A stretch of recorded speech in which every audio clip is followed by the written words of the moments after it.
महारानी आप? व्रत तभी पूरा होता है जब व्रत करने वाला भोग की सामग्री अपने हाथों से बनाए। और वैसे भी भोजन बनाने का अनुभव मुझे तुझसे अधिक है।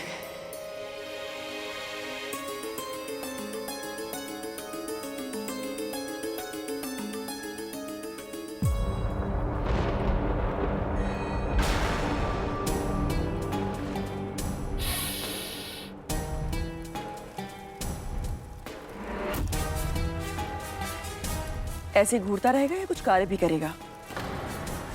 दूध का भगोना इधर लाकर रख। अकर्तव्यम न कर्तव्यम प्राणे कंठ गतैरपि कर्तव्यमेव कर्तव्यम प्राणे कंठ गतैरपि।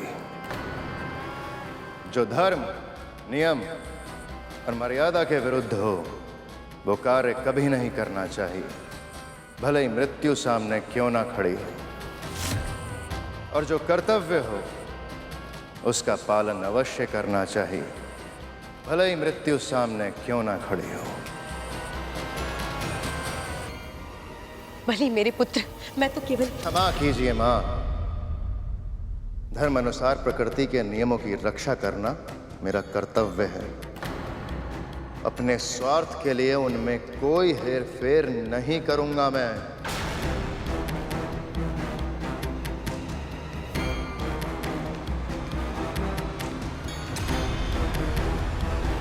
अगर बलि ने मेरी बात नहीं मानी और अगर सूर्य समय पर आ गया तो यमदूत कद्रु के पुत्रों के प्राण हरने में सफल नहीं हो पाएगा। मुझे कुछ भी करके सूर्य से बात करनी होगी और ये व्रत तुड़वाना पड़ेगा।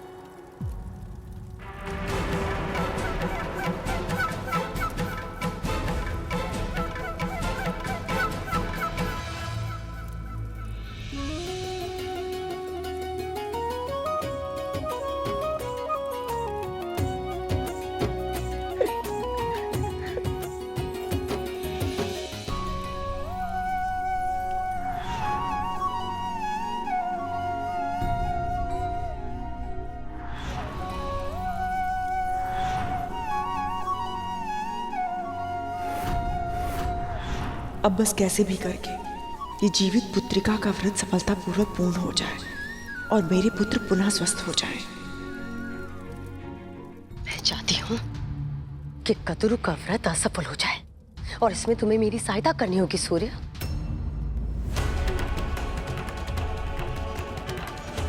आपने पहले भी एक मां का तब व्रत तोड़ने का प्रयास किया था, तब गरुड़ के हाथों अपने अनेकों पुत्रों को खो दिया था। आप फिर से वही पाप क्यों दोहराना चाहती हैं दिति मां? यदि गरुड़ के नाग भाइयों को कुछ हो गया तो उसके क्रोध और प्रतिशोध की भावना सारी सीमाएं तोड़ देगी। सूर्य, तुम मुझे भयभीत कर रहे हो? नहीं मां, मैं तो सत्य का वर्णन कर रहा हूं। तो प्रकृति के नियमों से बंधा है, इसलिए अपनी लोक में रहने की सुविधा का लाभ उठा पा रहा है। पर मत भूल कि तुम्हारे बाकी देव भाई किस दशा में है। हम असुरों से हारने के बाद तुम्हारे देवेंद्र के साथ वन वन भटक रहे। स्मरण रख सूर्य, यदि मैं चाहूं ना तो इसी क्षण तुझे वहां भिजवा सकती हूँ। मेरा पुत्र बलि इतना शक्तिशाली है कि तुम्हारी उपस्थिति के बिना भी वो तुम्हारे सारा कार्य कर सकता है। इतना तो तुम्हें पता ही होगा। एक बार वो मुझे मना करके मेरा हृदय दुखा चुका है। दूसरी बार अगर मैंने इसे आदेश दिया तो वो मुझे मना नहीं कर पाएगा। सत्य कह रही हैं ये, बलि बहुत शक्तिशाली है। वो चाहे तो मुझे मेरे लोक से बाहर निकाल सकता है।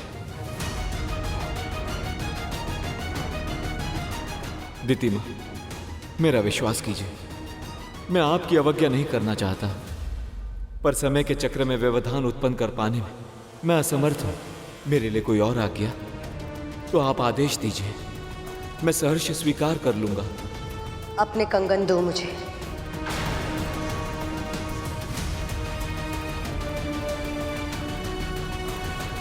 आप मेरे कंगन का क्या करेंगी माँ? सूर्य कंगन।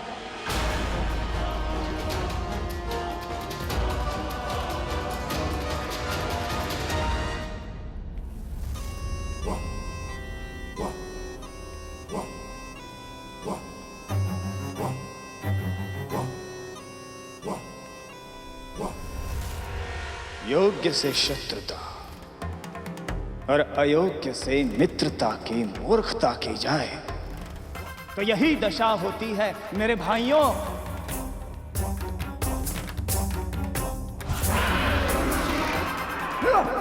यदि उस दिन तुम सबने हम असुरों से युद्ध करने के स्थान पर हमारा साथ दिया होता तो आज तुम सब भी यहां आनंद से हंस खेल रहे होते। यूं ऐसे मृत्युशैया पर पड़े पड़े यमदूत की प्रतीक्षा नहीं कर रहे होते, पर गरुड़ का साथ देकर तुम सब ने अपना भविष्य स्वयं चुन लिया था। पर अब शीघ्र ही मृत्यु तुम सबको दबोच लेगी।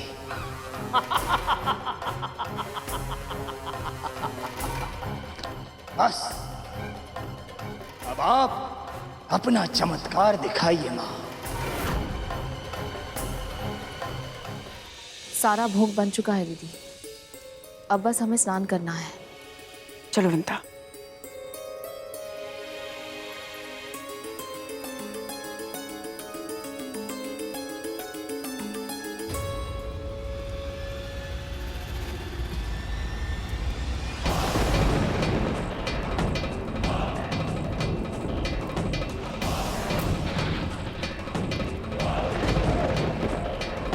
लगता है अब इन्हें भी यमदूत का आभास होने लगा है। अपनी दया दृष्टि हमारे भाइयों पर बनाए रखे नारायण, हमारी माओं के व्रत को सफल बनाइए। लगता है गरुड़ को भी यमदूत दिखने लगे हैं। इसका अर्थ तो ये है कि मेरे भाइयों के प्राण और भी संकट में हैं। अरुण भैया के आने का समय भी हो गया है, मैं जाकर उनका दर्शन कर लेता। सूर्योदय से पहले स्नान करके हमें तैयार होना होगा। हाँ दीदी, प्रकाश की पहली किरण आते ही हमें सूर्यदेव को अर्घ देना है।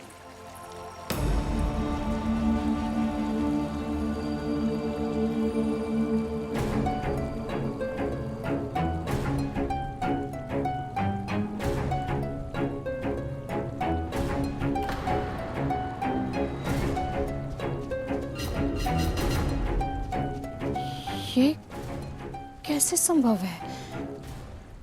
मुझे तो लगा था कि भोर होने में अभी समय है।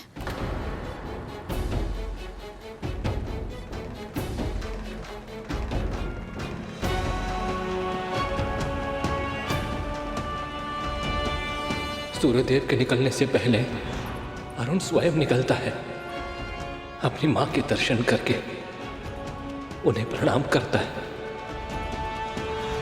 प्रतिदिन सूर्यदेव निकलने से पहले आकाश अरुण भैया की लाली मां से रंग जाता है। मुझे उनके होने का आभास होता है और मैं अपनी बाहें फैलाकर उनका स्वागत करता हूँ।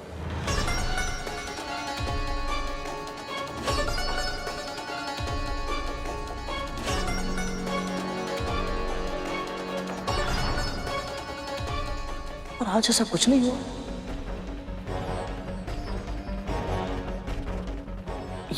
ये कैसे संभव है?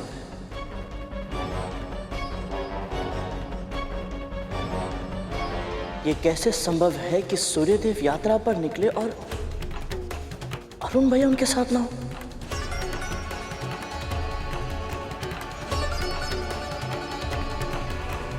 अवश्य ही कुछ तो ऐसा है जो सामान्य नहीं है, परंतु क्या?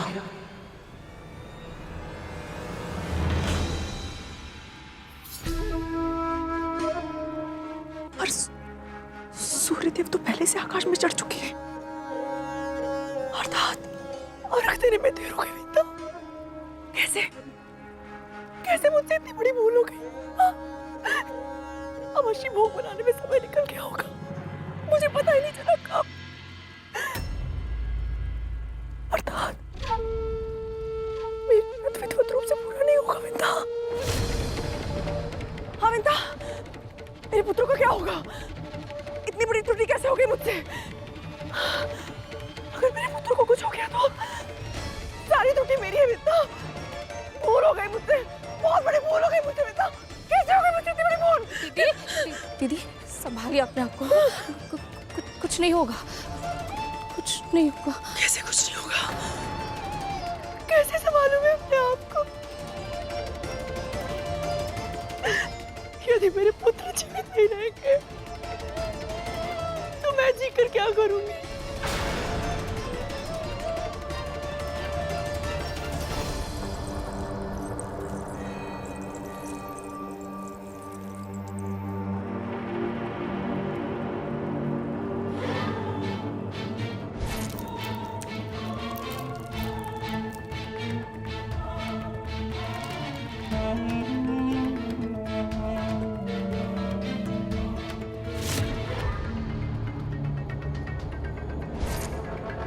सूर्य का कंगन भी इतना प्रकाशवान है कि इसको देखकर कोई भी भ्रमित हो सकता है कि सूर्य उदय हो चुका है। और आनंद की बात यह है कि मेरी इस चाल को कोई भी विफल नहीं कर सकता, कोई भी नहीं। यदि मेरे पुत्र जीवित नहीं रहेंगे तो मैं जीवित रह के क्या करूंगी? क्या कर रही है? क्या कर रही है? अपने आप को क्या कर रही है आप? क्या कर रही है ये? संभालिए अपने आप को दीदी।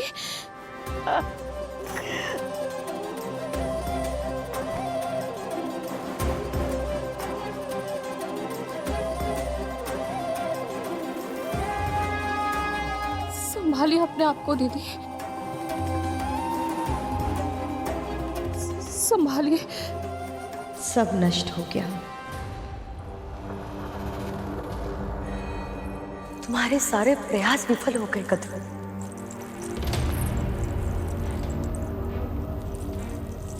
ये कैसे हो गया कद्रू? इतनी चेष्टा करने के बाद भी तुम अपने पुत्र को बचा नहीं पाई।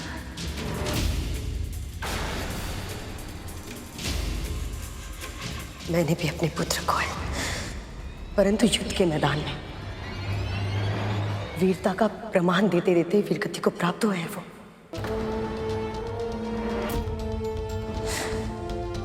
परंतु तुम्हारे पुत्र को छल से मारा गया है। नियत्ते थे वो जब उनकी पीठ पे वार किया गया। दीदी ये समय इन बातों को कहने का नहीं है।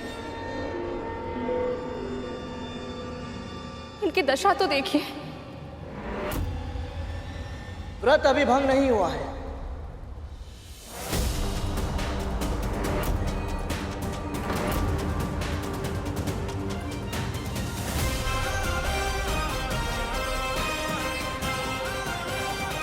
ये गरुड़ क्या कर रहा है?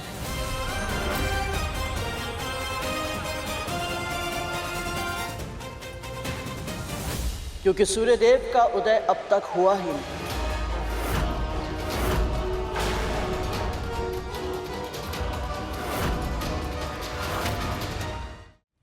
क्या कह रहा है तू? ये प्रकाश तुझे दिखाई नहीं दे रहा है?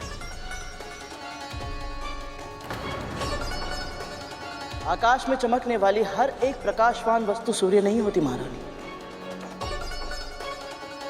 नक्षत्र भी तो चमकते हैं।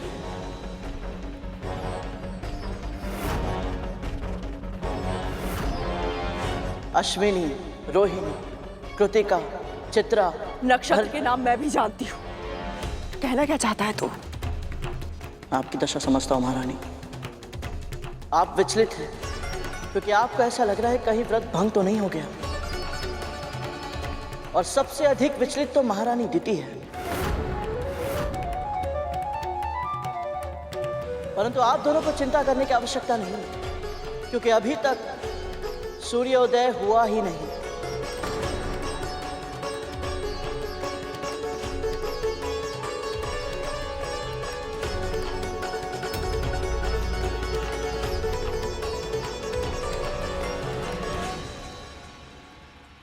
वो देखिए।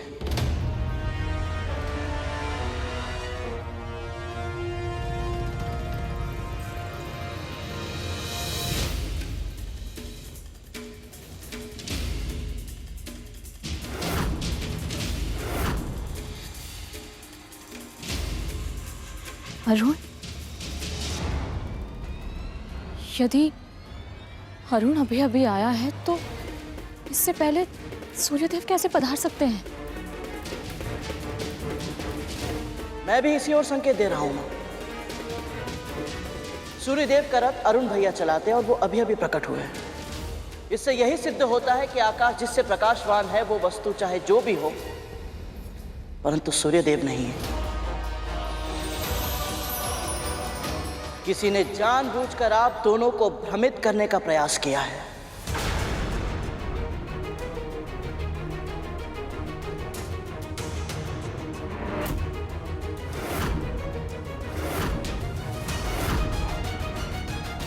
कद्रू,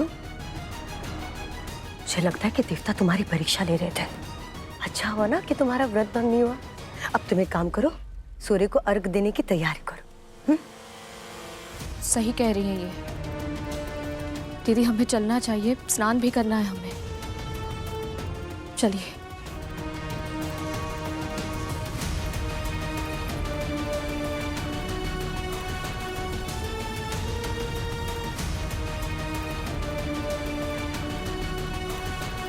भले ही गरुड़ तुमने इस बार व्रत को टूटने से बचा लिया, किंतु कब तक? अभी व्रत पूरा होने में समय है और आने वाले समय को कोई नहीं संभाल पाएगा।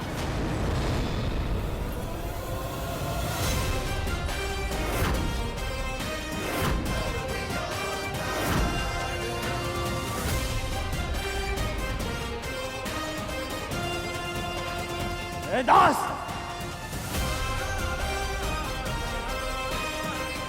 मेरी माँ का मार्ग रोकने का साहस भी कैसे किया तूने? मेरी माँ ने जो मुझे संस्कार सिखाए उसके विपरीत आचरण नहीं करना चाहता मैं। वो भी तब जब मेरा परिवार इतने बड़े संकट से जूझ रहा और मेरी माँ ने इतना महत्वपूर्ण व्रत रखा है, परंतु हम में से कोई भी प्रत्युत्तर नहीं दे रहा। इसका अर्थ ये नहीं समझना कि हमें नहीं पता कि हमारे साथ क्या किया जा रहा है। तो मुझ पे आरोप लगा रहा है? मुझ पर? मुझे आरोप लगाने की आवश्यकता ही नहीं है महारानी दीदी। जीवित पुत्र का व्रत को तोड़ने का जो महापाप आप कर रही हैं वो आप भी जानती हैं और ईश्वर भी। यदि शीघ्र ही आपने अपनी कार्यशैली नहीं बदली तो इसका परिणाम आप और आपके पुत्र भोगेंगे। बस एक बार नाग भाई स्वस्थ हो जाए तो उसके बाद बड़ी माँ और उनके पुत्र आपसे आपके हर एक षड्यंत्र का बदला अवश्य लेंगे। स्मरण रहे। अपने स्वामी के नाम पर तू मुझे धमकी दे रहा है। मुझे भूल गया तू कि उनकी दृष्टि में तू किस स्थान पर है? तो कौड़ी का दास है तू, केवल दास और कुछ भी नहीं। इस संकट के समय में कद्रू और उसके पुत्र तुझे और तेरी मां को एक परिवार समझने के भ्रम में जो जी रहे, जिस दिन ये भ्रम समाप्त होगा उस दिन पहला आक्रमण वो तेरी मां पर करेगी। यदि उसके पुत्रों के प्राण चले गए तो तुम दोनों के साथ वो क्या करेगी इसकी तो केवल कल्पना ही कर सकते हो।